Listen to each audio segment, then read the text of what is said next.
میں گزارش کر رہا ہوں حکیمانہ ادراک کے ساتھ غزل کے لیے جناب حکیم منظور کو کہ وہ تشریف لائیں اور اپنے کلام سے ان لوگوں کو نوازیں۔ سیب پیڑوں پر ثمر ہی مختلف تھا، اب کے برفوں کا اثر ہی مختلف تھا، جو سنی ہم نے خبر ہی مختلف تھی، جو کیا ہم نے سفر ہی مختلف تھا، جو کیا ہم نے سفر ہی مختلف تھا، خم ہوا کس بوجھ سے کیا پوچھتا میں۔ اور شعر پیش کر رہا ہوں کہ میں شفق کھلنے سے خوش ہو کر بھی رویا، میرا انداز نظر ہی مختلف تھا، میں نے دیکھا تھا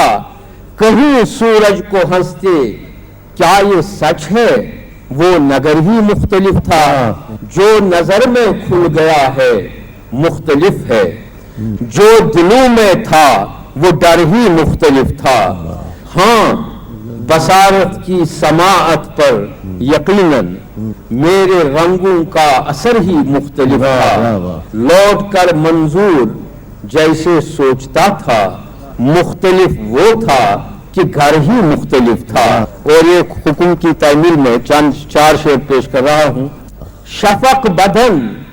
بے قرار پر لمس خواہشوں سے، میں تنگ آیا ہوں اپنے دل کی نوازشوں سے، تمہارے آموں پہ کیا گزرتی ہے جانتا ہوں،